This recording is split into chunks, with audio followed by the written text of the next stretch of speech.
કોઈ કૃષ્ણ કહે, કોઈ શિવ કહે, કોઈ શક્તિ કહે, કેટલા બધા ભગવાનના નામ. પાણી હોય એને આપણે જળ કહીએ, પાણી કહીએ, નાના છોકરા હોય તો ભૂ કે, કોઈ સારું ભણેલા હોય, અંગ્રેજી જાણતા હોય તો વળી વોટર કે. એટલે ગમે એ નામથી બોલાવો પણ અંતે તો એ પાણીનું જે તત્વ છે એનું એ જ રહેવાનું. એમ પરબ્રહ્મ એક જ તત્વ છે. માતાજીના નામથી બોલાવો તોય ભલે, કે અન્ય કોઈ દેવતાના નામથી બોલાવો તો પણ ભલે, તત્વ તો એકનું એક જ છે. હરિ છે એના 1000 નામ છે.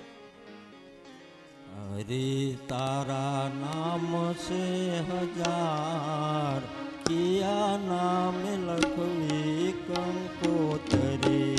હરિ તારા નામ છે 1000, કિયા નામ લખવી કંકોતરી. હરિ તારા નામ છે 1000, કિયા નામ લખવી કંકોતરી.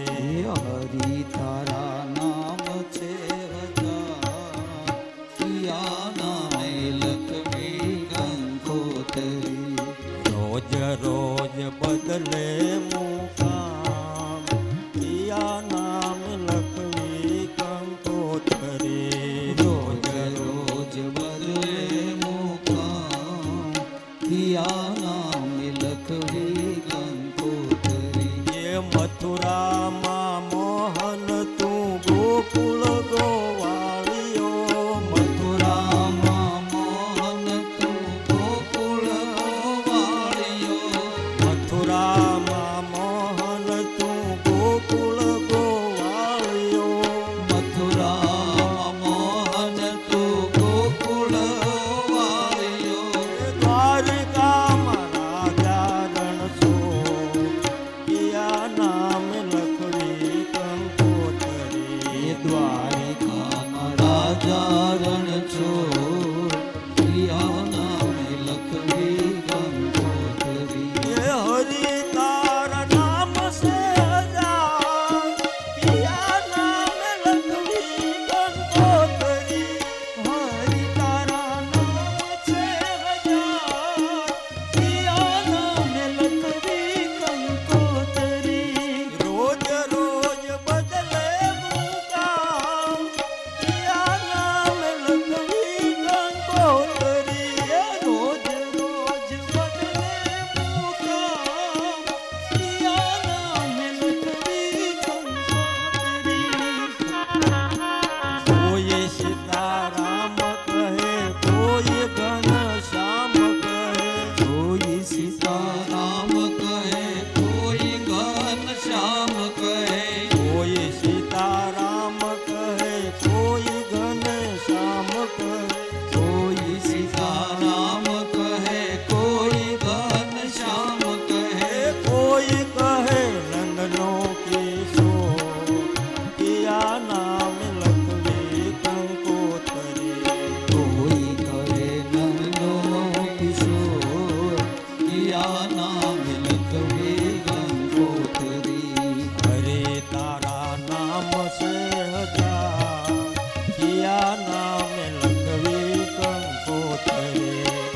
હરિ તારા નામ છે 1000, કિયા નામ લખવી કંકોતરી. રોજ રોજ બદલે મુકામ, કિયા નામ લખવી કંકોતરી. રોજ રોજ બદલે મુકામ, કિયા નામ લખવી કંકોતરી. નરસિંહ મહેતાનો સ્વામી સાંભળ્યો. નરસિંહ મહેતાનો સ્વામી સાંભળ્યો. નરસિંહ મહેતાનો સ્વામી સાંભળ્યો.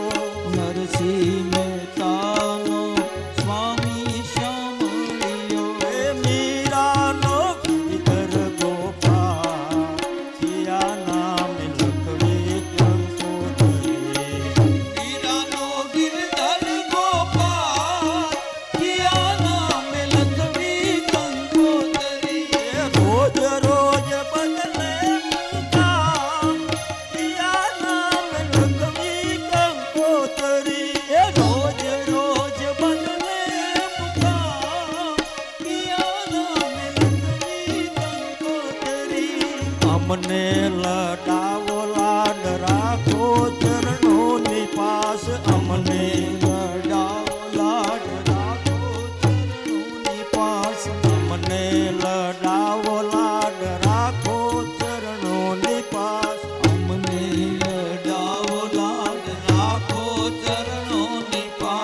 ભક્તોની લેજો સંભાળ પિયા નામે લખવી કંકોતરી ભક્તોની લેજો સંભાળ પિયા નામે લખવી કંકોતરી એ હરિ તારા નામ છે હજાર પિયા નામે લખવી કંકોતરી હરિ તારા નામ છે હજાર પિયા નામે લખવી કંકોતરી રોજ રોજ બદલે મુકામ પિયા નામે લખવી કંકોતરી રોજ રોજ બદલે મુકામ પિયા નામે લખવી કંકોતરી પિયા નામે લખવી કંકોતરી પિયા નામે લખવી કંકોતરી. ગિરિરાજ ધરણ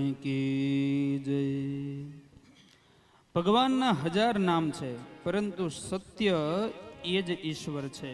ભાગવતજીનો આરંભ અને ઉપક્રમ, ભાગવતજીના પ્રથમ શ્લોક અને અંતિમ શ્લોક બંનેમાં સત્યમ પરમ ધીમહિ આવે છે. શરૂઆત પણ સત્યમ પરમ ધીમહિથી અને અંત પણ સત્યમ પરમ ધીમહિથી. ઈશ્વરના સ્વરૂપો અનેક છે, પરંતુ તત્વ એક જ છે. જેમ દીવો હોય, લેમ્પ હોય, અને એની આગળ તમે જેવા રંગનો કાગળ મૂકો એવા રંગનો પ્રકાશ થાય. હવે તો નહીં, પરંતુ પહેલાં તો નવરાત્રિમાં એ વસ્તુ જોવા મળતી. લાઈનમાં ગલોબ ગોઠવેલા હોય ને અલગ અલગ રંગના કાગળ મારેલા હોય. જેવા રંગનો કાગળ માર્યો હોય એવા રંગનો એમાં પ્રકાશ જોવા મળે. એટલે એમ જેવા સ્વરૂપથી તમે ભજન કરો એવું સ્વરૂપ તમારી સામે ઈ પ્રગટ કરે. પરંતુ અંતે તો તત્વ તો એકનું એક જ છે. સમગ્ર વેદોનો સાર ગાયત્રી મંત્રમાં છે, અને શ્રીમદ ભાગવત એ તો ગાયત્રી મંત્રનો જ વિસ્તાર છે. ગાયત્રી મંત્ર બીજ છે. એ બીજમાંથી વૃક્ષ થયું તે વેદ, અને વેદ રૂપી જે ફળ આવ્યું એનું જ નામ શ્રીમદ ભાગવત. મત્સ્ય પુરાણમાં કીધું છે, યત્રાધિકૃત્ય ગાયત્રી વર્ણયતે ધર્મ વિસ્તરઃ વૃત્રાસુર વધોપેતમ યદ ભાગવતમ વિદુ. શ્રીમદ ભાગવત એ તો ગાયત્રી મંત્રનો જ વિસ્તાર છે. ગાયત્રી મંત્રના 24 અક્ષર છે, એમ ભગવાનના પણ 24 અવતાર થયા. ગુરુદત્ત તો એમને 24 તત્વોને પોતાના ભગવાન, પોતાના ગુરુ માન્યા. અને જૈનની અંદર 24 તીર્થ પણ બતાવેલા છે. એટલે આ 24 શબ્દ કે 24 આંકડો છે એ ભગવાન સાથે જોડાયેલો અંક છે. સત્યમ પરમ ધીમહિ વળી ગાયંતે ત્રયતે ઇતિ ગાયત્રી. ગાનારનું જે રક્ષા કરે એનું નામ ગાયત્રી. પ્રથમ સ્કંદમાં વાસુદેવ ગાયત્રી મંત્ર આવે છે. ઓમ નમો ભગવતે તુભ્યમ વાસુદેવ ધીમહિ પ્રદ્યુમના નિરુદાય નમઃ સંકર્ષણાય ચ. ધીમહિ શબ્દ, ધીમહિ શબ્દનો અર્થ, આમ તો ધીમહિ શબ્દ એ બહુવચન છે, એટલે અર્થ થાય હું એકલો નહીં, અમે બધા ભગવાનનું ધ્યાન કરીએ છીએ. તો આ રીતે મંગલાચરણની અંદર વેદવ્યાસજીએ પ્રથમ શ્લોકમાં જે આ પૃથ્વીનું સર્જન, પાલન અને લય કરનાર પ્રભુ છે, પરમ તત્વ છે, એ પરમ તત્વની ઉપાસના કરી. ત્યારબાદ બીજા શ્લોકની અંદર વ્યાસજી બતાવે છે કે ભાગવતજીની અંદર શું લખેલું છે. આ ગ્રંથ છે, આખા ગ્રંથનો સાર કે આ ગ્રંથમાં શું લખેલું છે. દ્વિતીય શ્લોકમાં વેદવ્યાસજી લખે છે, ધર્મ પ્રોજિજ્જત કૈતવોત્ર પરમો નિર્મત્સરણામ સતા વેદ્યમ વાસ્તવમત્ર વસ્તુ શિવદમ તાપત્રયો નમૂલનમ. દ્વિતીય શ્લોકમાં વ્યાસજીએ બતાવ્યું કે ભાગવતજીમાં શું લખેલું છે. તો શ્રીમદ ભાગવતમાં પ્રાણી માત્ર ઉપર દયાવાળા અને મત્સરથી રહિત એવા સત્પુરુષો, જે કેવળ ઈશ્વર આરાધન રૂપ નિષ્કામ પરમ ધર્મ, આવો નિષ્કપટ, જેમાં કપટ નથી, એવો ધર્મ વર્ણવ્યો છે. તેમજ પરમાર્થ રૂપ અને જાણવા યોગ્ય, યોગીઓને જાણવા યોગ્ય પરમ સુખને આપનાર અને આધ્યાત્મિક, આધિ ભૌતિક તથા આધિ દૈવિક તાપને દૂર કરનાર આ પરમાત્મા પરમ તત્વનું વાસ્તવિક સ્વરૂપ શ્રીમદ ભાગવતજીની અંદર વર્ણવેલું છે. પ્રોજી જત કૈતવો એટલે કે જેવો ધર્મ કે જે ધર્મની અંદર બિલકુલ કપટ નથી એવો નિષ્કપટ ધર્મ એ ભાગવતજીનો મુખ્ય વિષય છે.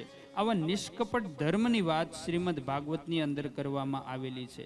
ધર્મમાં કપટ ન હોવું જોઈએ, ધર્મ કપટ વગરનો હોવો જોઈએ. એક વખતના સમયે એક રાજ્યમાં રાજાને નગરની અંદર બધું જાણવા માટે થઈ અને રાજાએ વેશ પલટો કરી અને નગરમાં બધું જાણવા માટે નીકળે છે કે નગરની અંદર પ્રજા કઈ રીતે રહે છે, નગરમાં શું ચાલે છે, આ બધું જોવા માટે રાજા વેશ પલટો કરી અને નીકળ્યા. દૂર દૂર નીકળ્યા ત્યાં રસ્તામાં એક ડુંગર હતો અને આ ડુંગરની ઉપર એક સુંદર મજાનું મંદિર. એટલે રાજાને થયું કે માતાજીનું મંદિર લાગે છે, લાવો આપણે દર્શન કરવા માટે જઈએ. એટલે મંત્રીને મોકલ્યો. પહેલા બંને વેશ પલટો કરેલો એટલે કોઈ ઓળખી શકે નહીં. મંત્રી પૂજારી પાસે જઈને કહે છે અમારી સાથે એક શેઠ છે, આ શેઠને મંદિરમાં દર્શન કરવા માટે જવું છે. પૂજારી કે પણ અત્યારે મંદિર ન ખુલે, અત્યારે સમય નથી, બપોરનો સમય છે, મંદિર સાંજે 4 વાગે ખુલે, ત્યાં સુધી ગમે તે આવે તો મંદિરના દરવાજા ખુલે નહીં. ઓલો મંત્રી એને પૂજારી ઓળખી નથી શકતો કારણ કે વેશ પલટાવેલો છે, એને ખબર નથી કે આ રાજાના માણસો છે. એ કે વાત તો તમારી બરોબર, પણ તો આટલા બીજું ક્યાંય મંદિર ખરું? પૂજારી કે બીજું કઈ મંદિર હોય મને ખબર નથી, હોય તો મારે તમારા હારે શું લેવા દેવા, કે અહીંયા તમારા દર્શન કરવા 4 વાગે આવજો. એટલે તરત જ ઓલો મંત્રી જે હતો એ કે પણ અમારા શેઠને છે ને એવી માનતા છે, માતાજીના મંદિરે જઈને 1.25 લાખ રૂપિયા ધરવાના છે. એટલે પૂજારી કે એવું છે તો રહ્યો કે હું માતાજીને પૂછતા હોઉં. હા પાડે તરત દરવાજા ખોલું અને અંદર જઈને તરત જ દરવાજા ખોલ્યા. ઓલો મંત્રી કે પણ તમે તો કહેતા હતા ને 4 વાગ્યા સિવાય દરવાજા નહીં ખુલે. એ કે પણ મેં માતાજીને પૂછ્યું તમારા બેન લક્ષ્મીજી મળવા આવે છે. એટલે માતાજીએ તરત કીધું બેન આવતા હોય તો એમને થોડી ના પડે, આવવા દ્યો કે. એટલે શેઠની ગાડી જોઈ અને પૂજારી દોડતા આવે, પણ પરમાત્મા આવે એવું ન બને. પરમાત્માને ધન આરે કોઈ લેવા દેવા નથી. આપણે તો કે સારું છે ગામડાની અંદર અહીંની કોઈ આવી વાત નથી, અહીંના તો બધા માણસો પૂજારીઓ બધા સજ્જન. પરંતુ વાત એ છે કે ધર્મની અંદર કપટ ન હોવો જોઈએ. અત્યારે કપટ ખૂબ વધતો જાય છે, માણસો ખોટું બોલે, કપટ કરે. પૂજ્ય કનુબાપુના મુખે સાંભળેલું, 70 વર્ષના એક દાદાને ઉનાળાનો સમય બરફનો ગોળો ખાવાની ઈચ્છા થઈ. એટલે દાદા જાય છોકરાને તેડીને, હવે 70 વર્ષના બાબા બરફનો ગોળો ખાતા હોય તો હારા લાગે ખરા. એટલે હારે લઈ ગયા છોકરાને બરફની રેકડીએ. બરફનો ગોળાવાળાને કીધું બરફનો ગોળો આપણને. બાબુ જ્યાં ખાતો હતો ત્યાં ગામના લોકો ઈ કે તમે દાદા આવડી ઉંમરે સારું લાગે તમને?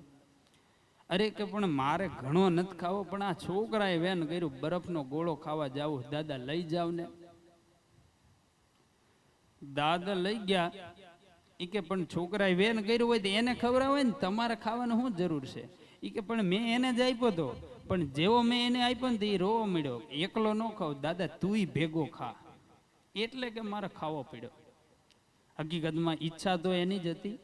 એટલે આવા માણસો કપટ કરનારા, અસત્ય બોલનારા આ કળીકાળના પ્રભાવથી બનતા જાય છે. તો ધર્મની અંદર કપટ ન હોવું જોઈએ, કપટ રહિત ધર્મ હોવો જોઈએ. જ્યારે આપણે ફલાભિસંધિ ધર્મનું આચરણ કર્યા પહેલા મનમાં ફળની આકાંક્ષા કરીએ છીએ. માણસનું જીવન એ પ્રમાણેનું છે. મંદિરે જાય ને તો વિચાર કરતા જાય મને આવું પ્રાપ્ત થાય, મારું આ કામ થાય તો હું મંદિરે જાઉં.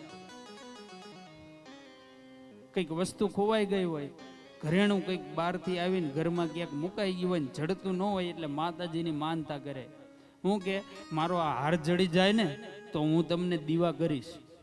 દીવા કરવાની ઈ ક્યારે? હાર જડી જાય તો દીવા કરીશ, હાર ન જડે તમે રાહ ન જોતા દીવા કરીશ. આપણો સ્વાર્થ, આપણું કામ થાય તો આપણે ભગવાનનું કામ કરીએ. અમુક લોકો તો અઠવાડિયાના વાર પ્રમાણે મંદિર ફેરવતા જાય. શનિવાર છે હાલો હનુમાન દાદાએ, રવિવાર છે માતાજીનો વાર કહેવાય હાલો મઢે, સોમવાર આવ્યો હાલો તો ભોળાનાથ પાસે. દરેક જગ્યાએ જઈએ અને અહીંયા કપટયુક્ત સ્વાર્થયુક્ત કામના કરવાની, સ્વાર્થી માણસ બનતા જાય છે. ભગવાન કહે છે તું એકલો એલા મારા મંદિરે માગવા જ આવે છે, માગવા નહીં કોક દીક તો મળવા આવી ખાલી. પ્રભુ કહે છે માગવા નહીં, એકવાર ખાલી મળવા આવી જો. જગતમાં કોઈ દિવસ માગે એવું રહેવા નહીં દઉં, પણ જો મળવા આવીશ તો. કાયમ પ્રભુ પાસે માગવા જ માણસો જાય, નવી નવી અરજી મૂકતા જાય. અરજી મૂકવી હોય તો પ્રભુના મંદિરે પ્રભુ પાસે એક જ અરજી મુકાય. શું અરજી મુકાય? મારો અંત સમય જ્યારે આવે પ્રભુ, તમે રહેજો અનૈનો નિસામે પ્રભુ. મારો અંત સમય જ્યારે આવે પ્રભુ, મારી સન્મુખ તમે તો રહેજો પ્રભુ. મુક્તિ મળે કે ના મળે, મારે ભક્તિ તમારી કરવી છે. મુક્તિ મળે કે ના મળે, મારી ભક્તિ તમારી કરવી છે. પ્રભુ પાસે અરજી મૂકવી હોય તો એક જ અરજી મુકાય. શું અરજી મુકાય? કે હે પ્રભુ, જ્યારે મારો અંત સમય આવે, મૃત્યુ નજીક આવે, ત્યારે તમે આ નયનોની સામે રહેજો, ત્યારે મને દર્શન દેજો. એટલે જ આપણા સંતો પણ કહી ગયા છે, મહાપુરુષો કહે છે, હરે વાલા અરજી અમારી સુણો શ્રીનાથજી, લઈ જાજો તારા ધામમાં. હારે વાલા અરજી અમારી સુણો શ્રીનાથજી, લઈ જાજો તારા ધામમાં. હારે વાલા અરજી અમારી સુનજો શ્રીનાથજી, લઈ જાજો તારા ધામમાં. હારે વાલા અરજી અમારી સુણો શ્રીનાથજી, લઈ જાજો તારા ધામમાં. હારે વાલા અરજી અમારી સુનો શ્રીનાથજી, લઈ જાજો તારા ધામમાં. હારે મારા અંત સમયના વેલે, હારે વાલા અંત સમયના વેલી, હારે મારા અંત સમયના છોબેલી. હારે વાલા અંત સમય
એટલે અરજી મૂકવી હોય તો આવી અરજી મૂકજો કે અંત સમયે ભગવાન તમારું ધામ આપજો. 2 મિનિટ માટે આપણે ચા બધાને વિતરણ કરી દો. ત્યારબાદ ભગવત ચર્ચાનો આગળ દોર વધારશું. ધર્મ એ ભાગવતજીની અંદર વર્ણવેલો છે. કામ સુખ માટે ભગવાનની પ્રાર્થના ન કરો, ભોગ માટે ભક્તિ નહીં, ભગવાન માટે ભક્તિ કરો. મારું કામ ભગવાન કરશે એવા વિચારથી મંદિરે ન જવું જોઈએ. માત્ર પ્રેમથી પ્રભુનું સ્મરણ કરવું જોઈએ. ભગવાનને આપણા ઋણી બનાવવા જોઈએ. હરિના જન હોય એ તો મુક્તિ ન માગે, કારણ કે આ જગતની અંદર, ભૂતળની અંદર ભૂતળ ભક્તિમાં ભૂતળ ભક્તિ પદાર્થ મોટો. ભૂતળ ભક્તિ પદાર્થ મોટો, ભૂતળ ભક્તિ પદાર્થ મોટો, હજી બ્રહ્મલોકમાં નાહી રે.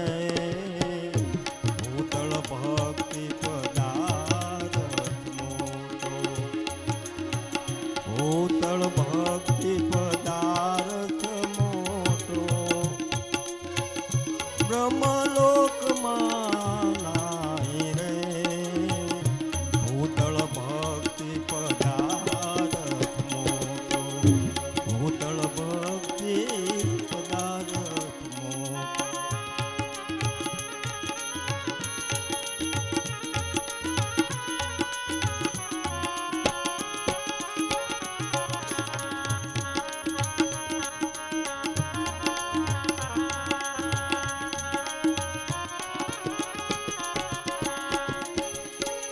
હરિના જન તો મુક્તિ ન માગે જી,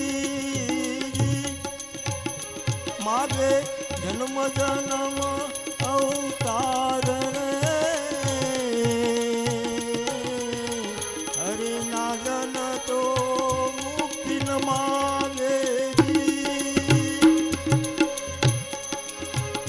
માગે જન્મ જન્મ અવતાર રે.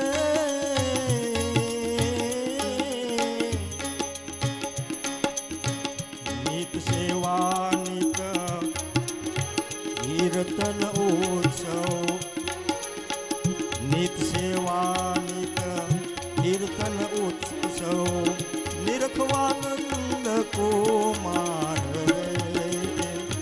ભૂતળ ભક્તિ પદાર્થ મોટો, ભૂતળ ભક્તિ પદાર્થ મોટો, બ્રહ્મલોકમાં નાહી રે. ભૂતળ ભક્તિ પદાર્થ મોટો.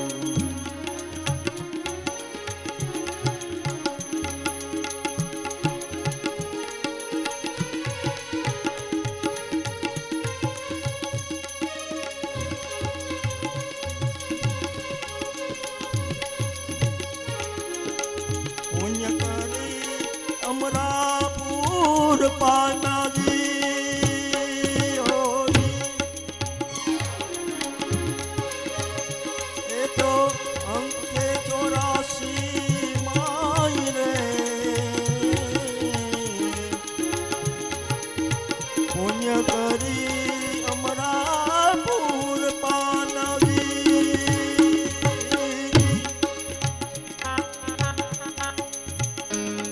તો અંતે 84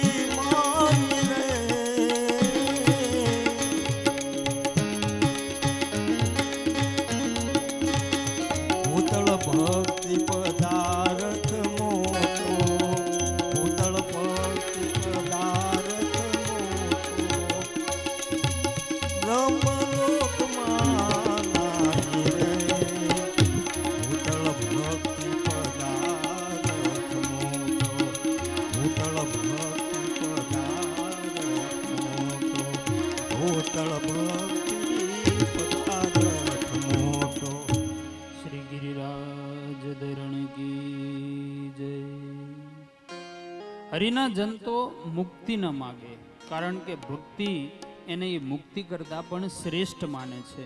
તો આવી રીતે દ્વિતીય શ્લોકની અંદર વ્યાસજીએ પરમ ધર્મ, નિષ્કપટ ધર્મ, પરમ તત્વ શું છે એની વાત કરી. ત્યારબાદ મંગલાચરણનો ત્રીજો શ્લોક, અને ત્રીજા શ્લોકની અંદર જાણે વ્યાસજી આ ભાગવત કથા સાંભળવાની મને અને તમને કંકોત્રી આપતા હોય એ રીતે વ્યાસજી લખે છે. નિગમ કલ્પતરોર ગલિતમ ફલમ શુકમુખાદ મૃતદ્રવ્ય સંયુતમ પિબત ભાગવતમ રસમાલયમ મુહુરહો રસિકા ભુવિ ભાવુકા. નિગમ કલ્પતરોર ગલિતમ ફલમ શુકમુખાદ મૃતદ્રવ્ય સંયુતમ પિબત ભાગવતમ રસમાલયમ મુહુરહો રસિકા ભુવિ ભાવુકા. શ્રીમદ ભાગવત એ શું છે તો કે નિગમ, નિગમ કેતા વેદ,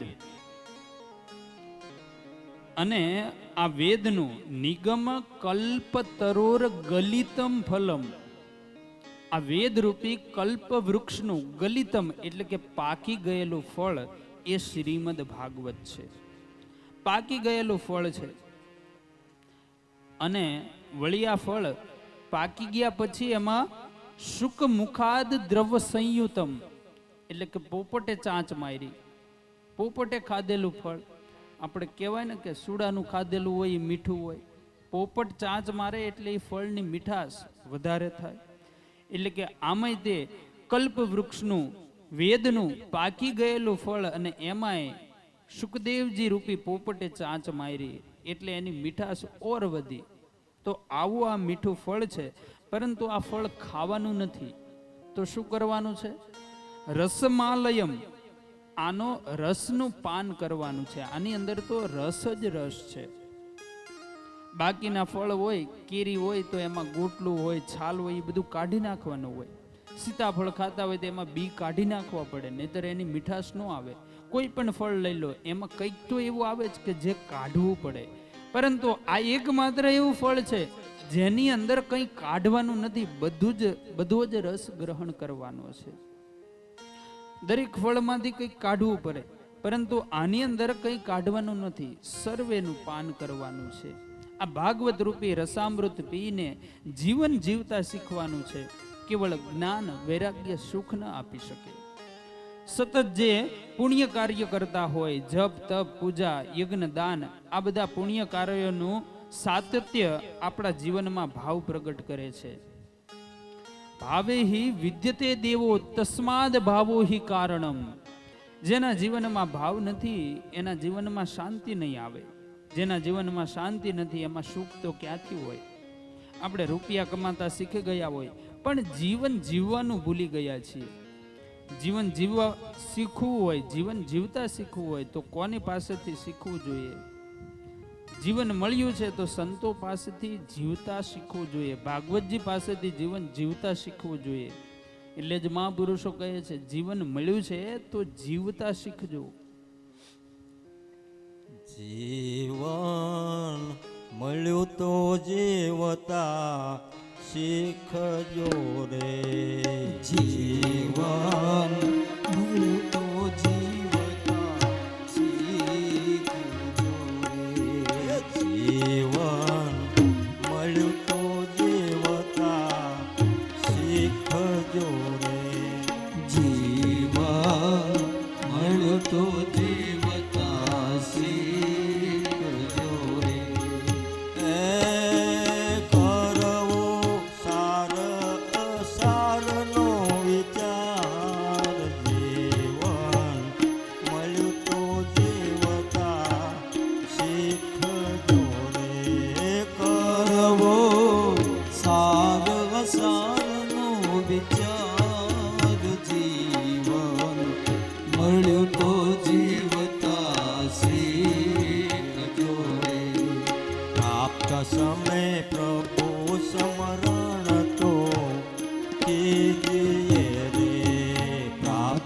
સમય પ્રભુ સ્મરણ તો કીજીએ રે.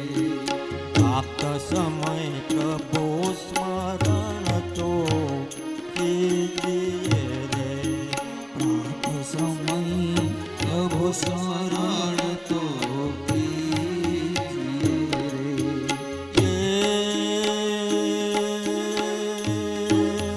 પ્રેમથી ઉતવીને લાગવું પાય જીવન મળ્યું તો જીવતા શીખજો રે. પ્રેમે કૃતવિને લાગવું પાય જીવન મળ્યું તો જીવતા શીખજો રે. મહાપુરુષો કહે છે પથારીમાં ઉઠતા જ કરની અંદર હાથની અંદર પ્રભુના દર્શન કરવા જોઈએ. હાથની અંદર પ્રભુના દર્શન કરતી વખતે જો આવડે તો શ્લોક બોલવો જોઈએ. કરાગ્રે વસ્તે લક્ષ્મી. ઉઠીએ ત્યારે પહેલા પૃથ્વી ઉપર પગ મૂકીએ ત્યારે અહીંયા પૃથ્વી દેવીને પણ પ્રણામ કરવા જોઈએ. સમુદ્રે વસને દેવી પર્વતસ્તન મંડલે એવા શ્લોક બોલી અને મા પૃથ્વીની માફી માંગવી જોઈએ. જીવન મળ્યું છે તો આ શીખવું જોઈએ. જય હો. જીવન મળ્યું તો જીવતા શીખજો રે. જીવન મળ્યું તો જીવતા શીખજો રે. એ કરવો સાર અસારનો વિચાર.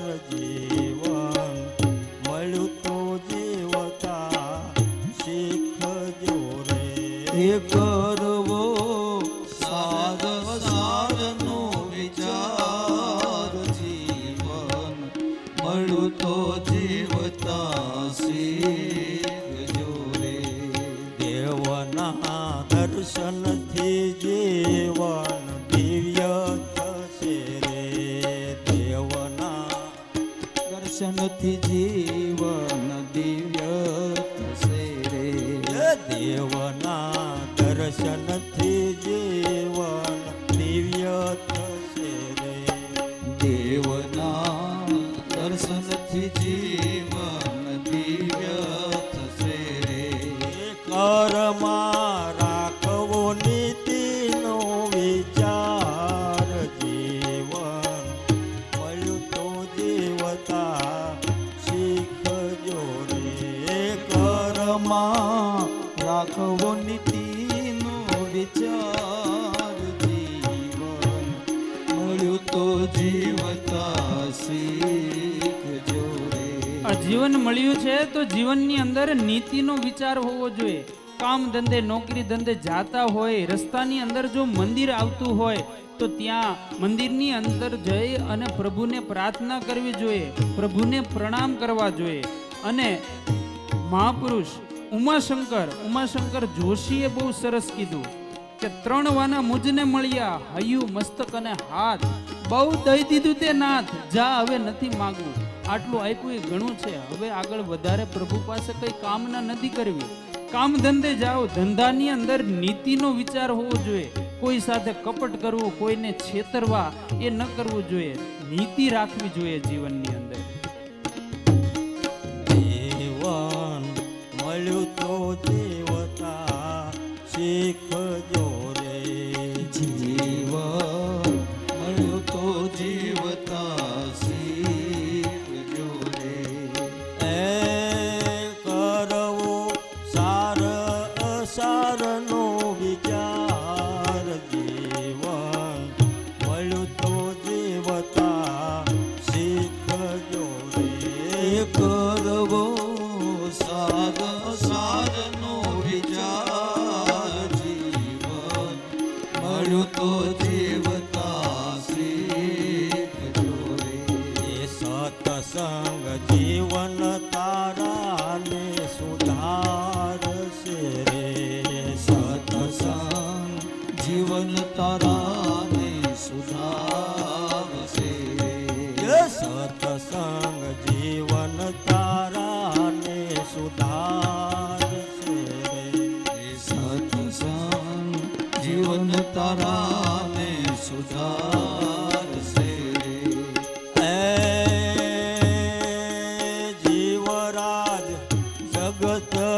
છે નિશાળ જીવન મળ્યું તો જીવતા શીખજો રે જીવરાજ જગત એક છે નિશાળ જીવન મળ્યું તો જીવતા શીખજો રે એ જીવરાજ જગત એક છે નિશાળ જીવન મળ્યું તો જીવતા શીખજો રે એ જીવરાજ જગત એક છે નિશાળ જીવન મળ્યું તો જીવતા શીખજો રે તો જીવન મળ્યું છે તો જીવનની અંદર આ નીતિનો વિચાર હોવો જોઈએ. કેવી રીતે જીવન જીવાય એ આ ભાગવતજી પાસેથી શીખવાનું છે. આ રીતે આ 3 શ્લોકની અંદર વેદવ્યાસજીનું મંગલાચરણ થયું અને ત્યારબાદ શુત પુરાણીજી અને શૌનક આદિ ઋષિમુનિઓ કે જે નૈમિષારણ્ય વિસ્તારની અંદર એકત્ર થયા છે. ગઈકાલની કથામાં નૈમિષારણ્ય વિશે આપણે ચર્ચા કરી હતી. તો આ નૈમિષારણ્યની અંદર જ્યાં સત્સંગ ચાલે છે ત્યાં બધા શુત પુરાણીજીને વંદન કરે છે, કારણ કે શુત પુરાણીજી ગુરુપદે છે. આમ તો અમારા શાસ્ત્રીઓ બધા યજ્ઞની અંદર બહુ સરસ ગાતા હોય છે, ઓમ મંગલમ ઓમકાર મંગલમ, પણ સમય એ પ્રમાણેનો છે. આપણે થોડાક આગળ કથાનો ક્રમ ચલાવીએ. એટલે શુત પુરાણીજી એને ગુરુપદે ધારી અને વંદન કર્યા અને શુતજીની આગળ શૌનક આદિ ઋષિઓએ 6 પ્રશ્ન પૂછ્યા છે. મહારાજ, તમે ઇતિહાસ, પુરાણ, ધર્મશાસ્ત્ર આ બધું જાણો છો. આ બધાનું મંથન કરી અને જે સાર હોય, આ કથાનો સાર હોય એ અમને કહો. શૌનક આદિ ઋષિમુનિઓ પ્રથમ પ્રશ્ન પૂછે છે, સાર ભાગ હોય એ અમને કહો. કારણ કે શાસ્ત્ર તો ઘણા બધા છે, સાંભળવાની વાતોય ઘણી બધી છે, પરંતુ એ બધું સાંભળવા ન તો અમે ઈચ્છીએ છીએ અને ન તો અમારી ક્ષમતા છે કે શાસ્ત્ર, બધા જ શાસ્ત્રને અમે સાંભળી શકીએ. શાસ્ત્ર આખું વિશાળ હોય, એ બધું કદાચ આપણે અઘરું હોય, ન સ્વીકારી શકીએ, પણ એનો જો સાર કાઢવામાં આવે તો સાર બહુ ટૂંકો હોય, એટલે સાર સમજી શકાય. માટે શૌનક આદિ ઋષિઓ મુનિ પૂછે છે કે સાર ભાગ જે હોય એ અમને કહો. બીજો પ્રશ્ન પૂછ્યો, શ્રેય શું, કલ્યાણ શેનાથી થાય તે કહો. ત્રીજો પ્રશ્ન પૂછ્યો, ભગવાન તો કરતુમ અકર્તુમ અન્યથા કરતુમ, સર્વ કરવા માટે સમર્થ ભગવાન છે, બધું જ કરી શકે છે સંકલ્પ માત્રથી. તો પછી એવું શું થયું કે ભગવાનને અવતાર લેવો પડ્યો? ભગવાનને શા માટે આ પૃથ્વી ઉપર આવવું પડ્યું? ત્યાર પછી ચોથો પ્રશ્ન પૂછ્યો કે ભગવાને આ પૃથ્વી ઉપર આવી અને કઈ કઈ લીલાઓ કરી એ અમને જણાવો. પાંચમો પ્રશ્ન પૂછ્યો કે આ સિવાય ભગવાનના કયા કયા અવતાર થયા છે. અને છઠ્ઠો પ્રશ્ન કે જ્યારે ભગવાન હોય ત્યારે તો આપણને સમજાય કે ભગવાન જેમ કરે, જેમ કહે એમ કરવાનું, એ ધર્મ. પરંતુ ભગવાન ન હોય ત્યારે શું કરવું અને શું ન કરવું એ કેમ ખબર પડે? એટલે કે ભગવાન જ્યારે આ પૃથ્વી ઉપરથી જતા રહ્યા પછી ધર્મ કોના શરણે ગયો? આ 6 પ્રશ્ન પૂછવામાં આવ્યા. તમને કદાચ યાદ ન રહ્યું હોય, ફરીથી એકવાર કહું છું. જાગો છો ને બધા? તો બોલો રાધે રાધે. અવાજ હજી બરોબર આવ્યો ને? જોરથી બોલો રાધે રાધે. 6 પ્રશ્નો પૂછ્યા. કયા 6 પ્રશ્ન? તો કે પહેલો પ્રશ્ન, શાસ્ત્રનો સાર શું છે? બીજો પ્રશ્ન, કલ્યાણ શેનાથી થાય? ત્રીજો પ્રશ્ન, ભગવાને શું કામ આ પૃથ્વી ઉપર અવતાર લીધો? ચોથો પ્રશ્ન, ભગવાને કઈ કઈ લીલાઓ કરી? પાંચમો, ભગવાનના બીજા કયા કયા અવતાર થયા? અને ત્યાર પછી છઠ્ઠો, ઈશ્વરની અનુપસ્થિતિમાં ધર્મ કોના શરણે ગયો? આ પ્રમાણે 6 પ્રશ્ન પૂછવામાં આવ્યા. 6 પ્રશ્ન, એક પ્રશ્નનો ઉત્તર શુદ્ધ પુરાણીજીએ 2 સ્કંધમાં આપ્યો, એટલે શ્રીમદ ભાગવતના કુલ 12 સ્કંધ છે. ત્યારબાદ શુદ્ધ પુરાણીજી આ પ્રશ્નોના ઉત્તરની અંદર શ્રીમદ ભાગવત સંભળાવે છે અને શ્રીમદ ભાગવતની શરૂઆત કરતા પહેલા શુદ્ધ પુરાણીજી ફરીથી સુખદેવજી મુનિને પ્રણામ કરે છે. યહ સ્વાનુભાવમખિલશ્રુતિસારમેક માધ્યાત્મદીપમતિતીર્ષતાતમોંધમ સંસારિણાં કરુણાહ પુરાણ ગુહ્યમ. સુખદેવ મુનિને પ્રણામ કરે છે. સંસાર પ્રત્યેની કરુણાથી, દયાથી પ્રેરાય અને સુખદેવજી એ તો અત્યંત ગુહ્ય પુરાણ, જેની અંદર ઘણી બધી ગૂઢ વાતો રહેલી છે, એવું પુરાણ સુખદેવજીએ મારી અને તમારી સમક્ષ રાખ્યું. સંત છે, સંતોનું હૃદય હંમેશા સંસારમાં દુઃખી થતા જીવો પ્રત્યે કરુણાપૂર્ણ હોય. કરુણાના સાગર એવા સુખદેવજીએ આ ગુપ્ત પુરાણ કહ્યું. આ પુરાણ વાસ્તવમાં તો અધ્યાત્મ દીપ છે. આત્માને લગતું જે હોય એમાં આત્મ તત્વની ચર્ચા હોય. આ રીતે શુદ્ધ પુરાણજી શૌનકાદિ ઋષિમુનિઓના પ્રથમ પ્રશ્નનો ઉત્તર આપે છે. પ્રથમ પ્રશ્ન શું હતો? તો કે બધી જ કથાઓનો સાર શું? તો બધી જ કથાના સાર રૂપે સુખદેવ મુનિએ જે ભાગવત સંહિતા કહી એ બધી જ કથાઓનો સાર છે, શ્રુતિના વેદનો સાર છે. આથી આ કથા કરનાર સુખદેવજીને અહીંયા પ્રણામ કરવામાં આવ્યા. ત્યાર પછી ભાગવત કથાનો પ્રારંભ થાય અને કથાના પ્રારંભની અંદર વેદવ્યાસજી પણ જે સ્થાને લખી અને આ કથા લખવામાં આવી, જે સ્થાને બેસવામાં આવ્યું, એ સ્થાનના જે દેવતા છે એને પ્રણામ કરવામાં આવે છે.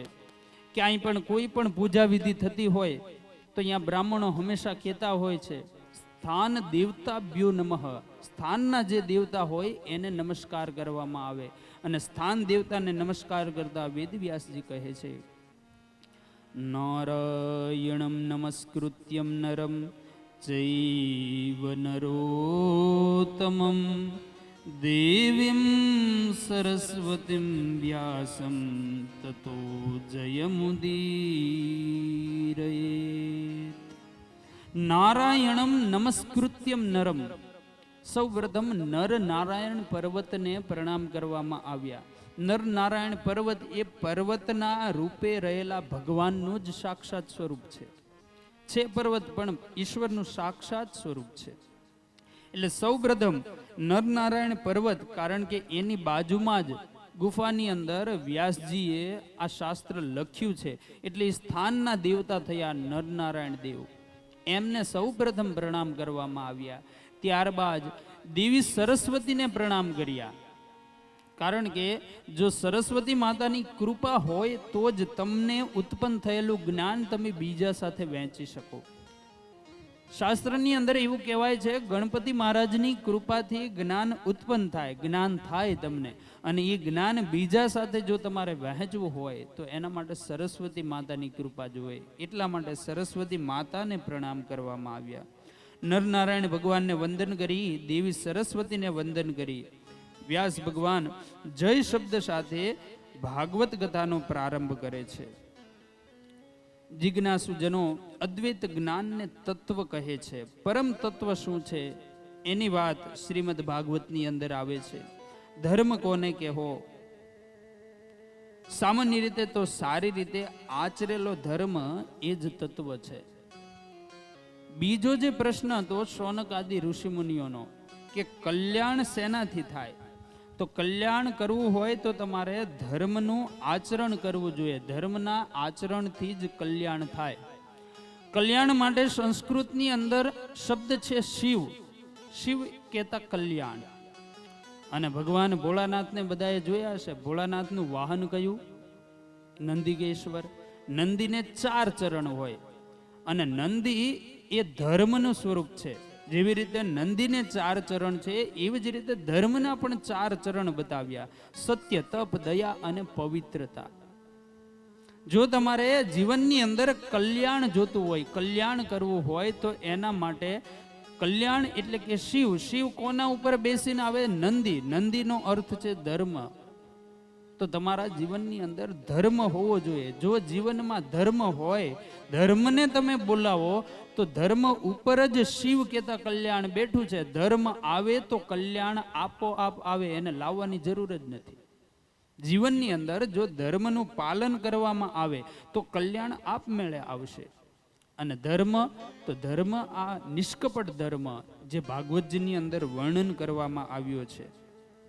ભક્તિ પ્રગટ થાય, ધર્મ પ્રગટ કરવા, જપ તપ હોમ યજ્ઞ પૂજા દાન, પરમાત્મા માટેની પ્રીતિ કે જેને આપણે ભક્તિના નામથી ઓળખીએ છીએ, પરંતુ એમાંય સ્વાર્થ નહીં હોય તો જ આ ભક્તિ પ્રીતિ લાંબો ગાળા સુધી ચાલશે. સ્વાર્થયુક્ત ભક્તિ હોય એ તો જેવો સ્વાર્થ પૂરો થાય એટલે ભક્તિ પૂરી થઈ જાય. કોરોના આવ્યો ત્યારે બધા ઘણી જગ્યાએ નહીં શ્રી રામ જય રામની ધૂનું ચાલુ થઈ ગઈ, પણ જેવો કોરોના ગયો એટલે એ બધું ઓલું બંધ થઈ ગયું. મને તો આમ બહુ યાદ ન આવે, પણ બધાના મુખે મેં સાંભળેલું 2001માં જ્યારે ઓલું બધું હલબલાવ્યું હતું ત્યારે તે ઘણી બધી જગ્યાએ શ્રી રામ જય રામ ચાલુ થઈ ગયું, પણ જેવું એ બધું શાંત થયું એટલે પાછું આ બંધ થઈ ગયું. તો આ સ્વાર્થયુક્ત ભક્તિ છે, ભયથી થાય, અને જેવો ભય મટી જાય એટલે ભક્તિ પૂરી થઈ જાય. તો ભક્તિ હોવી જોઈએ, પરંતુ સ્વાર્થ વિહીન નિષ્કપટ ધર્મનું પાલન કરવાનું કહે છે, તો જ આ ભક્તિ લાંબા સમય સુધી ચાલે. ધર્મનો હેતુ અર્થ નહીં, મોક્ષ નહીં, અર્થથી ધર્મ સંપાદન કરવાનો નથી. આ રીતે નિષ્કપટ ધર્મ અને ત્યારબાદ સુત પુરાણીજી આગળના શૌનક ઋષિના પ્રશ્નનો ઉત્તર આપતા ભગવાનના કયા કયા અવતાર થયા, તો ભગવાનના 24 અવતારોનું વર્ણન કરે છે. પ્રથમ અવતાર તો પ્રથમ અવતાર થયો બ્રહ્માજીના માનસ પુત્રો સનક, સનંદન, સનાતન અને સનત કુમાર. આ 4 રૂપે અવતાર એક, સ્વરૂપ 4. બીજો અવતાર વરાહ અવતાર. વરાહ ભગવાને જેણે પોતાની દાઢ ઉપર પૃથ્વીને રસાતળમાંથી છેક બહાર લાવ્યા. અને આપણે તો ક્યાં આગું જવાનું, રાણપુર જાઓ એટલે સર્કલ આવે છે ને, ત્યાં જે ચિત્ર, ત્યાં જે મૂર્તિ બનાવી છે એ વરાનારાયણ ભગવાનની છે. ત્રીજો અવતાર થયો ભગવાનનો દેવ ઋષિ નારદજી. નારદજી એ પણ ભગવાનનો જ અવતાર છે. ચોથા અવતારે પ્રભુએ નર નારાયણ સ્વરૂપ પ્રગટ કર્યું અને તપશ્ચર્યા કરી. પાંચમો અવતાર કપિલ ભગવાન થયા, તેમને સાંખ્ય શાસ્ત્રનો ઉપદેશ કર્યો. છઠ્ઠા અવતારે અત્રિ અને અનસુયાને ત્યાં દત્ત ભગવાનનો અવતાર થયો. સાતમા અવતારે રુચિ અને આકુતિથી યજ્ઞ નારાયણ રૂપે પ્રગટ્યા. આઠમો અવતાર નાભી રાજા અને તેમને ત્યાં મેરુદેવીથી ઋષભદેવનું પ્રાગટ્ય થયું. નવમા અવતારે પૃથુ બની અને રાજાનો ધર્મ શું છે એ વિશે સમજાવ્યું. 10મા અવતારે મત્સ્ય નારાયણનો અવતાર થયો. 11મો અવતાર કુર્મ બની મંદરાચલ પર્વત પોતાની પીઠ ઉપર ધારણ કરી અને સમુદ્ર મંથન ભગવાને કરાવ્યું. ત્યારબાદ 12મો અવતાર ધન્વંતરી બની અને અમૃત લઈને આવ્યા. 13મા અવતારમાં મોહિની બની દૈત્યોને છેતરી અને દેવતાઓને અમૃત આપ્યું. જો આપણે ત્યાં કહેવાય છે ને કે જ્યારે જ્યારે ધર્મની હાનિ થાય ત્યારે ત્યારે ભગવાન આવે. યુગે યુગે આવે એટલે કે યુગ પૂરો થાય ત્યારે જ આવે એવું નથી, જ્યારે જરૂર પડે ત્યારે આવે. એક જ લીલામાં, સમુદ્ર મંથનની લીલામાં જ ભગવાને 3 અવતાર ધારણ કર્યા. એટલે જેટલી વાર જરૂર પડે એટલી વાર, જ્યારે જ્યારે જરૂર પડે ત્યારે ઈશ્વર પ્રગટ થાય છે. 14મો અવતાર ઋષિ અવતાર, સ્તંભમાંથી પ્રગટ થઈ પ્રહલાદજીનું રક્ષણ કર્યું. 15મા અવતારે વામન બની બલિરાજાને યાચી 3 ડગલા પૃથ્વીની માગણી કરીને એમાં બધું જ લઈ લીધું. 16મો અવતાર પરશુરામજી. 17મો અવતાર ભગવાન વેદવ્યાસજી કે જેમણે આપણને બધા જ પુરાણ અને આ ભાગવત સંહિતાનું જ્ઞાન કરાવ્યું છે, એવા વેદવ્યાસજીનો 17મો અવતાર. વેદવ્યાસજીએ બધા જ ધર્મમાં શું શું કરવું જોઈએ એ બધું જ વેદવ્યાસજીએ લખ્યું. અત્યારે હાલના સમયમાં કોઈ પણ ધાર્મિક પ્રવચન કરવામાં આવે તો એવું માનવામાં આવે છે વ્યાસોચ્છેષ્ટ, એટલે કોઈ પણ પ્રવક્તા જે કંઈ બોલે એ વ્યાસજીનું જ હેઠું બોલે છે એવું કહેવાય. કારણ કે એવી કોઈ પણ બાબત નથી કે જે વ્યાસજીએ લખવાની બાકી રાખી હોય. 17મો અવતાર વેદવ્યાસજીનો, એમણે આ બધું જ લખ્યું કે માણસે કેવી રીતે જીવન જીવવું જોઈએ. અહીંથી આ બધું કેવી રીતે જીવન જીવાય એ કહેવાતું હોય એટલે ઘણાના મનમાં એવું હોય કે એ બધું બોલવાનું હોય, એવું કરવાનું થોડું હોય. એટલે એ વખતે વ્યાસજીએ પણ આ બધું લખ્યું ને ત્યારે બધા એમ જ કીધું મહારાજ એ બધું તમને લખતા આવડે, એવી રીતે જીવી ન એકાય, એવું જીવન જીવી ન એકાય. એટલે આવું સાંભળતા 18મો અવતાર થયો રામ અવતાર, અને 17મા અવતારમાં જે વ્યાસજીએ લખ્યું હતું 18મા અવતારે ભગવાને, એનું એ જ બધું જીવીને બતાવ્યું કે આ રીતે જીવી પણ શકાય છે. ત્યારબાદ 19 અને 20મો અવતાર દ્વાપર યુગની અંદર બલભદ્ર અને શ્રી કૃષ્ણ થયા. 21મો અવતાર બુદ્ધ અવતાર, 22મો અવતાર કલ્કી, 23 અને 24 એ સૂક્ષ્મ અને સ્થૂળ સ્વરૂપ. આવા ટોટલ 24 અવતાર પ્રભુના વર્ણન કરવામાં આવ્યા. અને આ 24 અવતારનું વર્ણન થઈ ગયા પછી શૌનક આદિ ઋષિમુનિઓ વળી પાછો સૂત પુરાણીજીને પ્રશ્ન પૂછે છે. શૌનક ઋષિઓ પૂછે છે, કસ્મિન યુગે પ્રવૃત્તેયમ સ્થાને વાકેન હેતુના કુત સંચોદિત કૃષ્ણ કૃતવાન સંહિતા મુનિ. શૌનકાદિ ઋષિ મુનિઓ પૂછવા લાગ્યા કે હે સૂતજી, આ કથા કયા યુગમાં, કયા સ્થળે અને શા કારણથી આ ભાગવતજીની સંહિતાનું નિર્માણ થયું? એવું વ્યાસજીને શું કારણ પડ્યું કે આ ભાગવતજીનું વેદવ્યાસજીએ પઠન અને લેખન કર્યું છે? એટલે શુદ્ધ પુરાણીજી આ પ્રશ્નનો ઉત્તર આપતા કહે છે, 4 યુગમાંથી ત્રીજો દ્વાપર આવ્યો અને ત્યારે પારાશર ઋષિ અને સત્યવતી માતાથી વ્યાસજી પ્રગટ થયા. તો બોલો વ્યાસ ભગવાન કી જય.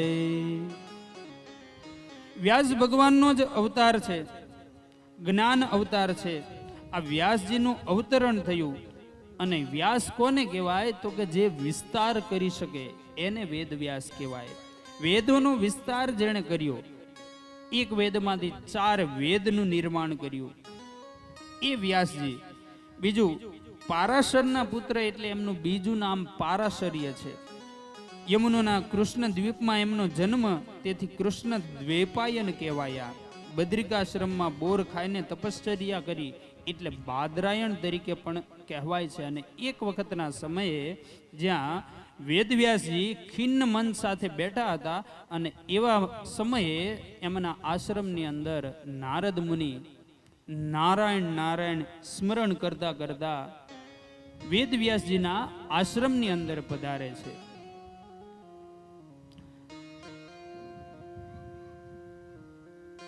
નારદ મુનિ ભગવાનનું નામ સંકીર્તન કરતા કરતા વેદવ્યાસજીના આશ્રમમાં પધારે છે. આપણે પણ 2 મિનિટમાં કરીએ. શ્રીમન્નારાયણ નારાયણ નારાયણ શ્રીમન્નારાયણ નારાયણ નારાયણ શ્રીમન્નારાયણ નારાયણ નારાયણ શ્રીમન્નારાયણ નારાયણ નારાયણ બદ્રી નારાયણ નારાયણ નારાયણ બદ્રી નારાયણ નારાયણ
શ્યામ શ્યામ શ્યામ સીતારામ રામ રામ રાધે શ્યામ શ્યામ શ્યામ સીતારામ રામ રામ રાધે શ્યામ શ્યામ શ્યામ સીતારામ રામ રામ રાધે શ્યામ શ્યામ શ્યામ નંદના લાલા ને મોરલી વાલા ને નંદના લાલા રે મોરલી વાળા હે નંદના લાલા ને મોરલી વાલા ને નંદના લાલા ને મોરલી વાળા ને પ્રેમે ભક્તોએ બાંધી દીધા નંદલાલા ને એમને ભક્તોએ બાંધી લીધા નંદલાલા ને પ્રેમે ભક્તોએ બાંધી દીધા નંદલાલા ને એમને ભક્તોએ બાંધી લીધા નંદલાલા ને માનો ન માનો તો તમે નરસિંહાને પૂછજો હે માનો ન માનો તો તમે નરસિંહાને પ્રેમે ભક્તોએ બાંધી દીધા નંદલાલા નંદલાલા નંદલાલા શ્રી ગિરિરાજ ધરણ કી જય. તો આ રીતે નારદજીનું આગમન થયું. નારદજીને જોઈ અને વ્યાસજી ઊભા થયા. નારદજીને આસન આપી વ્યાસજી એમનું વિધિપૂર્વક પૂજન કર્યું અને ત્યારબાદ સુખાસીન થઈ અને નારદજી પૂછવા લાગ્યા, પારાશર્ય મહાભાગ ભવદ કિચિદાત્મના પરિસ્તુયસ્યતિ શારીર આત્મના માનસ એવ વા. નારદજી પૂછે છે, હે પારાશર પુત્ર વ્યાસ, શરીરથી, આત્માથી અને મનથી પ્રસન્ન તો છો ને? આમ જોતા તો એવું લાગે છે કે તમારું ચિત્ત અશાંત હોય, તમારા મનની અંદર કંઈક વ્યથા હોય, કંઈક દુઃખ હોય એવું જોવાથી લાગે છે. શું તમારી ચિંતા છે? એટલે વ્યાસજી કહે છે કે મહારાજ, કદાચ મારાથી કંઈક ભૂલ થઈ છે. મારી ભૂલ મને સમજાતી નથી, તો કૃપા કરી અને મારી ભૂલ બતાવો, તો હું તમારો ઉપકાર માનીશ. નારદજી પૂછે છે, પરંતુ શેની ભૂલ? તમને ચિંતા શેની છે એ તો વાત કરો. વ્યાસજી કહે છે, મેં આટલા વેદોનો વિસ્તાર કર્યો, પુરાણો લખ્યા, પરંતુ હજી સુધી ક્યાંય મારા મનને શાંતિ મળતી નથી, મારું ચિત્ત શાંત થતું નથી. તો મારું આ ચિત્ત શાંત થાય એના માટે શું કરવું જોઈએ? કે એના માટે શું કરવું એવું તો હું કઈ રચના કરું કે જેથી મારા મનને શાંતિ મળે કે છે. ત્યારે નારદજી કહે છે, તમે પૂછો છો તો હું તમને કહું છું કે ભીતરની જો શાંતિ જોતી હોય તો એના માટે ભક્તિને કેન્દ્રમાં રાખો, ભક્તિને સ્થાન આપો, ભક્તિનું મહત્વ વધારો. જો ભક્તિનું મહત્વ વધશે તો જ અંદરથી શાંતિ મળી શકે છે. એટલે ભીતરની ભક્તિ વધે તો મન શાંત થાય. મનને શાંત બનાવવા માટે ભાગવત પુરાણની રચના કરો. સત્સંગ અને હરિકથા શ્રવણથી ભગવાનના ચરણોમાં વાસ મળે છે. ત્યારબાદ નારદજીએ તો પોતાના પૂર્વ જન્મનું વૃત્તાંત કઈ સંભળાવ્યું કે પૂર્વ જન્મ સમયે હું એક દાસી પુત્ર હતો. મારી માતા બ્રાહ્મણોના ઘરે વાસણ ઉટકવાનું કામ કરતી અને એક વખતના સમયે સંતો ચાતુર્માસ કરવાને માટે મારા ગામની અંદર પધારેલા. એટલે એ લોકો રાત્રિના સમયે સત્સંગ કીર્તન કરે અને આ સત્સંગ કીર્તન સાંભળવાને માટે હું તેમની સાથે ત્યાં બેસું. મને પણ એમાં આનંદ આવે એટલે હું પણ તેમાં બેઠો હોય. સત્સંગ કીર્તન થતો હોય એ સાંભળું, સંતોને જમાડું, એમને પીરસું અને પછી એમના હેઠા પતરાળા હોય એ લઈ જઈ અને હું પણ સાફ કરાવવામાં મારી માતાને મદદ કરતો હતો. અને ક્યારેક તો એવું બને એમની થાળીમાં જો કંઈક પ્રસાદ વધ્યો હોય તો એમને પૂછી અને એમનો હેઠો પ્રસાદ ગ્રહણ કરું. શાસ્ત્ર ના પાડે છે આમ તો કોઈનું હેઠું ખવાય નહીં, પરંતુ નારદજીએ સંતને પૂછી અને એમની આજ્ઞા મેળવીને જ પછી જ પ્રસાદ સ્વરૂપે એ ગ્રહણ કરે છે. એટલે એમનો પ્રસાદ ગ્રહણ કરવું અને ત્યાર પછી જ્યારે ચાતુર્માસ પૂર્ણ થતા એ સંતો અમારા ગામમાંથી વિદાય લેતા હતા, એવામાં નારદજી કહે છે, મેં એ સંતને કીધું મને પણ તમારી સાથે લેતા જાઓ, મારે પણ આજ ભક્તિ સત્સંગ કીર્તન કરવું છે. એટલે સંતો ના પાડે છે. શું કામ ના પાડે છે? તો સંતો કહે છે કે હજી તારા માતા જીવિત છે ત્યાં સુધી તારી ફરજ આવે છે કે તારે એમની સેવા કરવી જોઈએ. જીવનની અંદર ઘણીવાર આવું થાય, ફરજ અને લાગણી આ બંને ભેગા થાય ત્યારે હંમેશા લાગણીને દબાવવી જોઈએ.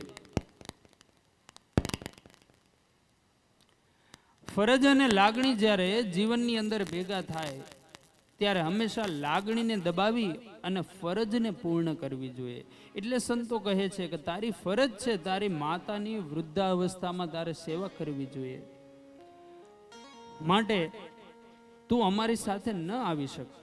એટલે નારદજી એમની માતાની સેવા કરવા માટે રોકાણા છે. જ્યાં સુધી એમના માતા જીવિત રહ્યા ત્યાં સુધી નારદજીએ એમની સેવા કરી અને ત્યારબાદ એમનું મૃત્યુ થતાં નારદજી પણ જંગલના માર્ગે ચાલી નીકળ્યા અને સતત હરિભજન કર્યા કરે. અને હરિભજન કરતા એક વખતના સમયે પ્રભુએ એમને અંદર ધ્યાનની અંદર તે દર્શન દીધા. થોડાક સમય માટે દર્શન દીધા અને ત્યાર પછી પ્રભુ અંતર ધ્યાન થયા. એટલે નારદજી આંખો ખોલી અને એકદમ વિહવળ બની ગયા કે આ નારાયણ ક્યાં ગયા ક્યાં ગયા. ત્યારે ભગવાને આકાશવાણી કરી કે હજી તારી ભક્તિ એટલી બધી મહાન નથી બની કે તને સાક્ષાત રૂપે મારા દર્શન થઈ શકે, માટે આ જન્મે તું મારી ભક્તિ કર અને આવતા જન્મે હું તને સાક્ષાત દર્શન આપીશ અને મારો પાર્ષદ બનાવીશ. અને ત્યાર પછી નારદજીનું સમયને કાળે મૃત્યુ થયું અને બીજા જન્મની અંદર ભગવાને એમને પોતાના પાર્ષદ તરીકે આ નારદજીની અંદર 14 લોકની અંદર ભ્રમણ કરી શકે, ગમે ત્યારે ગમે તે સમયે વૈકુંઠ લોકની અંદર પણ પધારી શકે એવું મહાન પદ આપ્યું. આ પદ શેના કારણે મળ્યું? તો કે નારદજીએ ભગવાનની ભક્તિ કરી એનાથી આ પદ મળ્યું છે. તો નારદજી સમજાવે છે કે તમે મહારાજ પુરાણ ઘણા લખ્યા પરંતુ ભગવાનની ભક્તિ નથી કરી, ભગવાનની ભક્તિની કથા એ નથી લખી, હરિના ગુણાનુવાદને નથી ગાયા. એટલા માટે હરિના ગુણાનુવાદને નથી ગાયા એટલા માટે તમને શાંતિ નથી મળતી. માટે જો તમારે શાંતિ જોતી હોય તો તમે ભાગવતજીની રચના કરો, એની અંદર હરિના ગુણાનુવાદને ગાઓ, ભગવાનની ભક્તિ લખો, તો એનાથી તમને શાંતિ મળી શકે છે. એટલે નારદજીના ઉપદેશ થકી વેદવ્યાસજી ભાગવતજીની રચના કરે છે. નિર્ગતે નારદ સુત ભગવાન બાદરાયણ શ્રુતવાંસ્તદભિપ્રેતમ તત કિમ કરોદ વિપુઃ.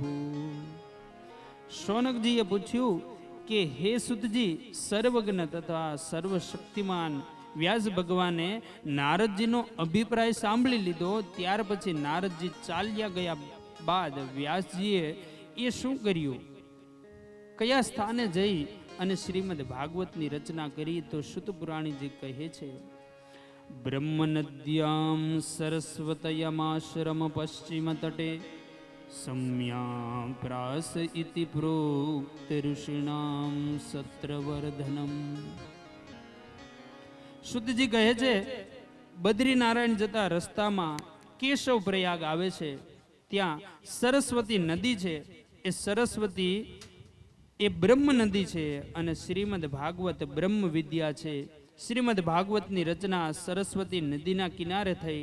સરસ્વતીના પશ્ચિમ તટે સમ્યાપ્રાસ નામનો વ્યાસજીનો આશ્રમ અને ત્યાં નારદજીએ વ્યાસજીને ચતુશ્લોકી ભાગવત આપ્યું હતું. આ ચતુશ્લોકી ભાગવતના વેદવ્યાસજીએ વિસ્તાર કરી અને 18,000 શ્લોક લખ્યા, 335 અધ્યાય, 6.5 લાખ અક્ષર, 12 સ્કંદની આ પરમાત્માના જ વાંગમયી સ્વરૂપ એવી સંહિતા જેની અંદર ભગવાન શ્રી કૃષ્ણએ પોતાનું તેજ મૂક્યું છે એ સંહિતાની વ્યાસજીએ રચના કરી અને આ ભાગવત ઉતરી આવ્યું, ભાગવત રૂપી આંબો ઉતરી આવ્યો. તો આવો આપણે પણ એ ભાગવત રૂપી આંબાનું જ્ઞાન કરીએ.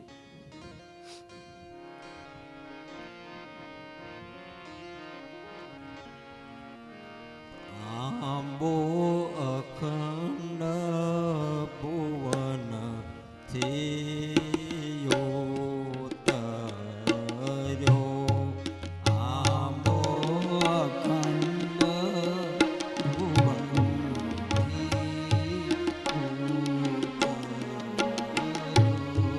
રાજભૂમિમાં બાનો વાસ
દ્વાદશ કંદ આંબા નાથડ થયા દ્વાદશ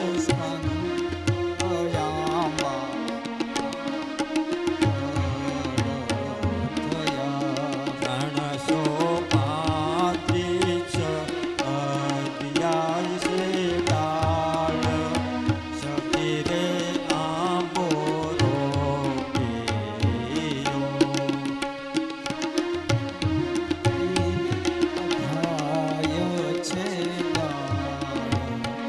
સખી રે આંબો રોપ્યો.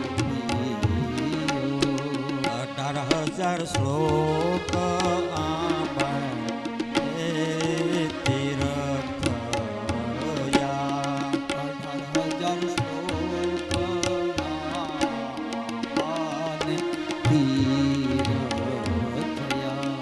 18,000 શ્લોક આંબે એ તીર્થ થયા. 18,000 શ્લોકના તીર થયા. 900 લક્ષ અક્ષર આંબે પાન સખી રે આંબો રોપ્યો. 900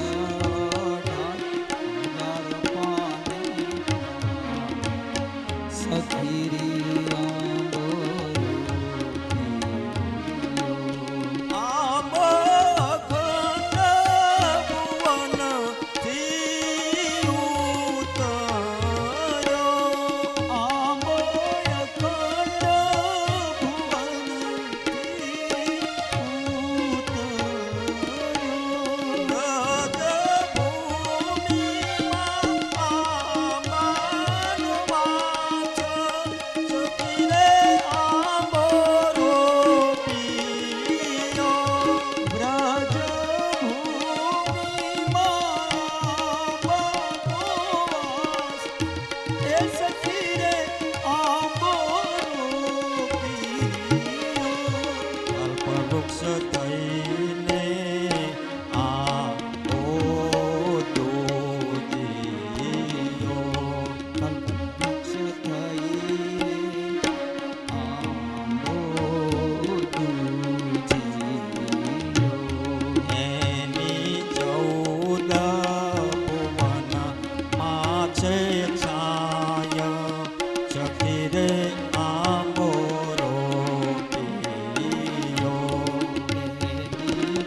તે ફળ સુખ દેવજી વેદીને લઈ ગયા.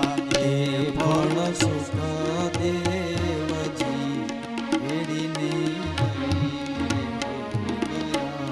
તે ફળ સુખ દેવજી ગયા.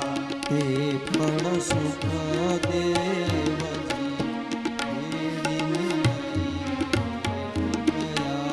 પરીક્ષિત બેઠા છે ગંગાના તીર સખી રે આંબોરો પીયો. પરીક્ષિત બેઠા છે ગંગાને તીર સખીરી આંબોરો પીયો. તે રસ રે ડોપરી ચિતના શ્રવણમાં. તે રસ રેડ્યો પરીક્ષિતના મારો અનુગ્રહનો છે આધાર સખી રે આંબોરો પીયો. તમારો અનુગ્રહનો એ આધાર સખીરી આંબોરો પીયો. આંબો ભુવનથી ઉતર્યો. આમોય કંડ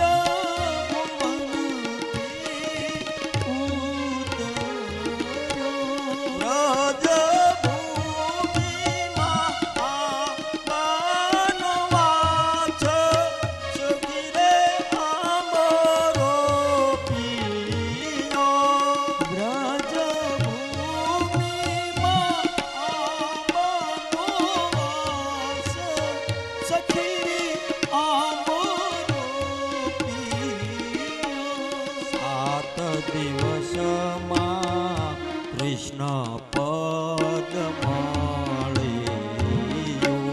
સાત દિવસમાં કૃષ્ણ જય શ્રી પુરુષોત્તમ અભિરામ સખી રે આંબોરો પીયો. જય શ્રી પુરુષોત્તમ અભિરામ સખીરી આંબોરો પીયો. જય શ્રી પુરુષોત્તમ અભિરામ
તો વ્યાસજી આવી સુંદર સંહિતાની રચના કરી. વ્યાસજી એક સંત છે.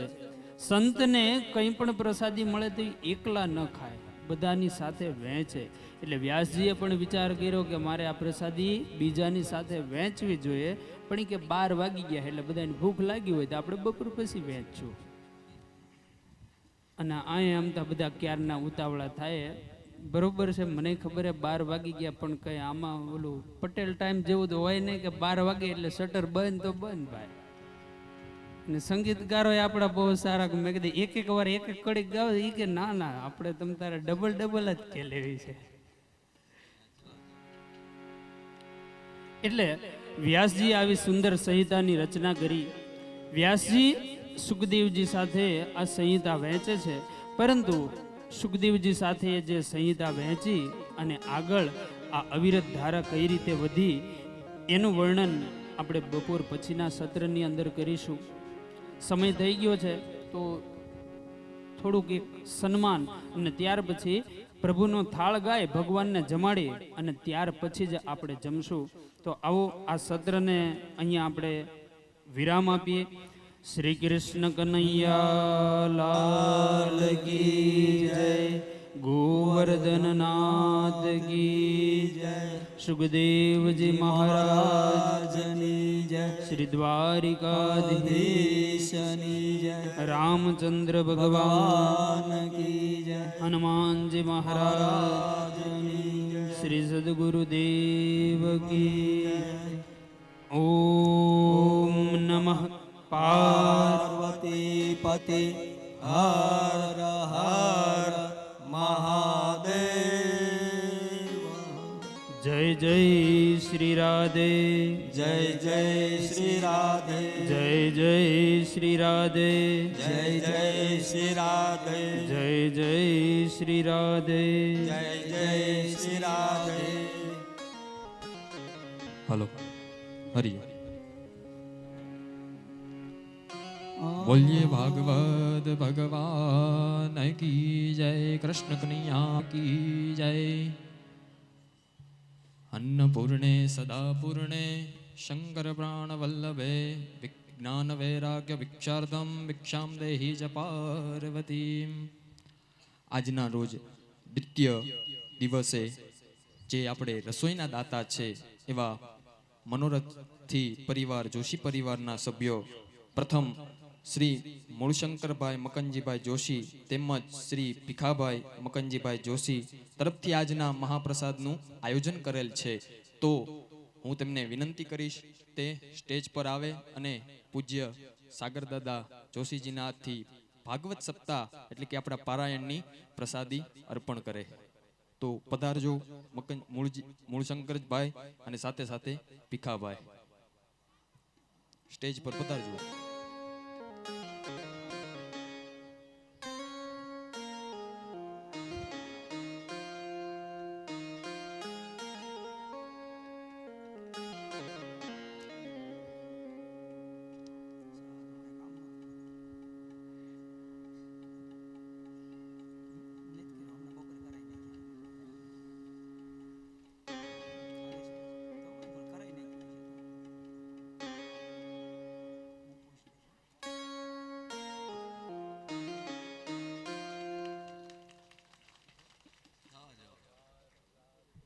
સખી જય.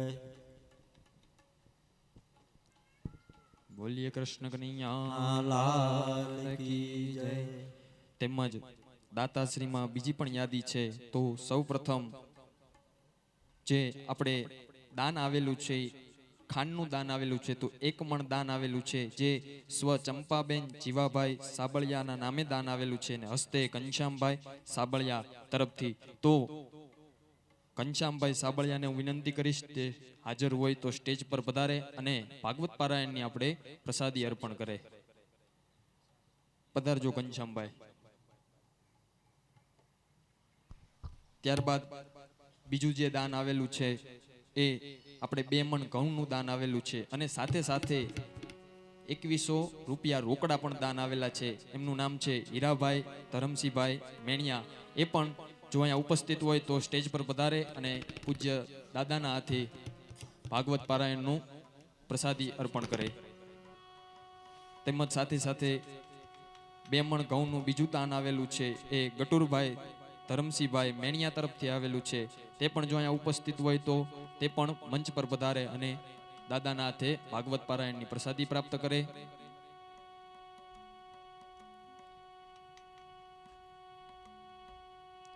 તેના પછીનું 1 મણ ફરીવાર ઘઉંનું દાન આવેલું છે એ બાબાભાઈ કરશનભાઈ તરજિયા તરફથી, તો એ પણ ઉપસ્થિત હોય તો તે પણ પધારે મંચ પર. ત્યારબાદ 1 મણ ઘઉંનું ફરીવાર દાન આવેલું છે વિનાભાઈ થોભણભાઈ તરજિયા તરફથી, જો એ પણ હાજર હોય તો મંચ પર પધારે. અને ફરી 1 મણ ઘઉંનું બીજું દાન આવેલું છે, તેમનું નામ છે ધુડાભાઈ ભીમાભાઈ મેર તરફથી, જો એ પણ હાજર હોય તો એ પણ મંચ પર પધારજો. ત્યાર પછી જે આપણે અન્ન ક્ષેત્રની અંદર કીધેલું છે કે 500 રૂપિયા ખીમજીભાઈ ગોગજીભાઈ શેખ તરફથી આવેલું છે, જે મુકામ ધારપીપળા છે, જો એ પણ હાજર હોય તો એ પણ અહીં સ્ટેજ પર પધારે અને દાદાની પ્રસાદી અર્પણ કરે.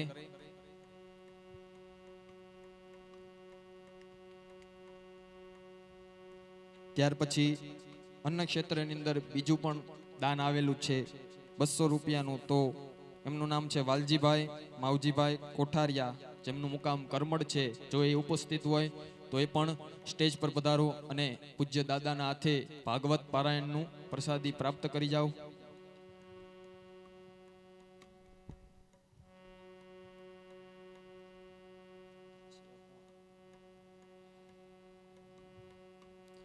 અને સાથે સાથે જ્યારે આપણે સૌ પ્રથમ દિવસે જ્યારે પોથી યાત્રા કરવામાં આવી હતી એ દરમિયાન ઘનશ્યામભાઈ સાબળિયા તરફથી આપણને જે શરબત દાનમાં આપેલું હતું, તો 2 હાથથી જોરદારથી તાળીઓથી ગણગણાટ કરજો.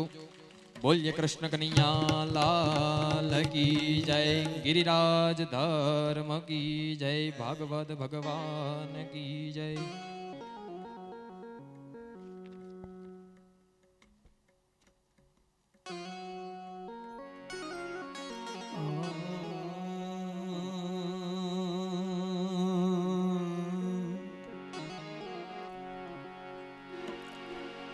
પ્રેમે પરોણ લાપ ધારો કનૈયા હો નંદલાલા.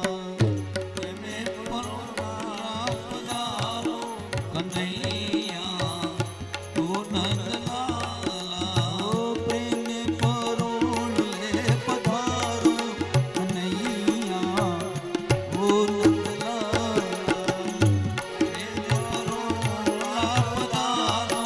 કનૈયા ઓ નંદલાલા. ઓ નંદલાલા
જમવા પધારો કનૈયા ઓ નંદલાલા આશો પાલવના તોરણ બંધાવો આસો પાલવના તોરણ બજાવો આશો પાલવના તોરણ બંધાવો આસો પાલવના તોરણ બજાવો મારગડે ફૂલડાવે રામો કનૈયા ઓ નંદલાલા મારગડે ફૂલ ડાવે રામ કનૈયા ઓ નંદલાલા ઓ નંદલાલા મોહન મુરલીવાળા ઓ નંદલાલા મોહન મુરલીવા એને પરોળે